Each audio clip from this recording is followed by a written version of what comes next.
간혹 이제 해외 직구를 통해 미백제를 구매하시는 경우가 있는데 잇몸에 손상을 일으키거나 또는 이제 농도가 높다 보니까 미백을 하고 나서 시린 증상을 호소하시는 경우가 있기 때문에 그 부분에 있어서는 주의가 필요합니다.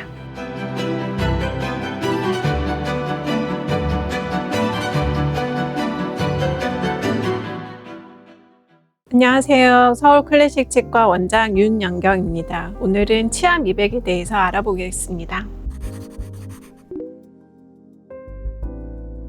일반적으로는 이제 밝고 하얀 치아를 선호하시기는 하는데 사실상은 건강한 치아와 그 하얀 치아와 직접적인 상관성은 없기는 합니다. 치아의 색깔을 구성하는 요인은 치아의 겉부분을 둘러싸고 있는 범랑질의 두께, 그리고 치아의 내부부를 차지하고 있는 상아질의 색깔, 그리고 외부 착색 요인에 의해서 결정이 되게 되는데 이런 부분들 때문에 결정이 되는 것이기 때문에 치아의 건강과 직접적인 관련성은 없다고 보시면 됩니다. 다만 일반적으로는 이제 심미적으로 밝고 하얀 치아가 더 아름다워 보이기 때문에 그 부분을 선호하시는 부분은 있기는 합니다.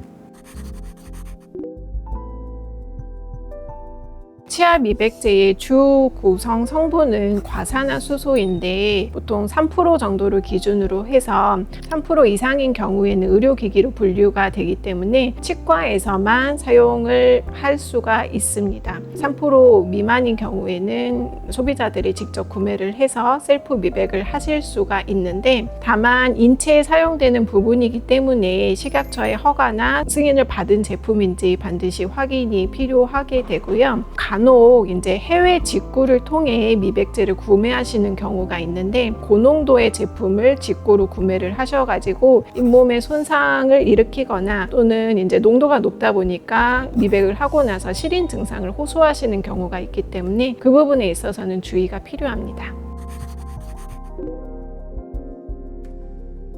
처음 내원을 하시게 되시면 치아 미백을 통해서 치아가 밝아질 수 있는지를 먼저 진단을 내리게 되고요. 미백을 통해서 효과를 보실 수 있다고 생각되는 케이스라면은 미백 치료를 진행을 하게 되는데 충치 치료나 혹은 잇몸 치료가 필요한 경우에는 그 부분이 먼저 선행이 되어야 하고요. 이제 미백 치료를 들어가게 되면 치아 미백제가 고르게 표면에 도포될 수 있도록 치아 표면을 먼저 깨끗이 닦아 주어야 하고, 두 번째로는 이제 잇몸을 보호할 수 있는 약제를 먼저 바르고 나서 그 이후에 미백제를 치아 표면에 도포를 하게 됩니다. 그리고 이제 이 미백제의 효과를 이제 극대화시키기 위해서 특수 광선을 쪼이게 되는데 1회당 보통 10분에서 15분 정도 소요가 되게 되고 이 과정을 2-3회 정도 반복을 하면 보다 밝은 치아를 보실 수 있게 되는데 하루에 진행을 하는 경우도 있기는 하지만 농도가 조금 높은 제품을 사용하는 경우에는 일주일 간격으로 2-3회를 진행을 하게 되기도 합니다.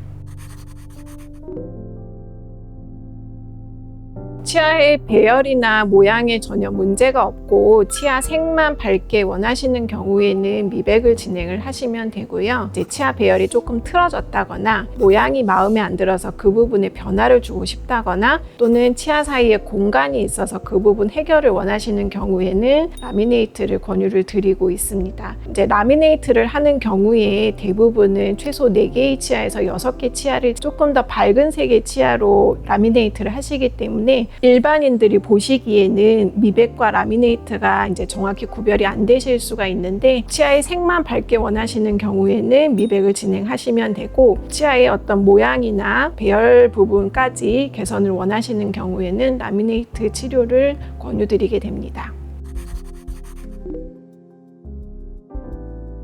우리가 보톡스를 맞는 경우도 보톡스의 효과가 지속되지는 않기 때문에 이제 그 효과를 유지시키려면 주기적으로 맞아줘야 되는 것처럼 치아 미백도 마찬가지인데 보통 평균적인 유지 기간은 6개월 정도로 보시면 되는데 착색을 유발할 수 있는 커피나 차 그리고 흡연을 하시는 경우, 이런 경우에는 유지 기간이 조금 더 짧아질 수밖에는 없기 때문에 유지 기간을 늘리기 위해서는 착색 유발 음식들을 조금 주의를 하셔야 되고, 그리고 유지 기간을 조금 더 길게 가지고 가시려면 치과에서 하는 전문가 미백 이후에 집에서 셀프 미백을 같이 병용을 해 주신다면 조금 더 유지 기간을 길게 가져가실 수 있습니다. 일상생활을 하시는 데는 거의 문제는 없으시고요. 다만 이제 미백을 하고 난 이후에는 실인 증상이 조금 나타날 수 있기 때문에 미백한 직후에 너무 차거나 뜨거운 음식은 삼가해 주시는 게 좋고, 마찬가지로 미백을 한 직후에는 착색을 유발할 수 있는 음식은 최소한 조금 삼가해 주시는 게 미백의 효과를 조금 더 극대화시킬 수 있습니다. 이제 농도가 조금 낮은 제품을 사용할 수도 있고, 아니면 미백의 시간을 조금 줄여서 조정을 하면 실인 증상을 조금 더 완화시킬 수 있습니다.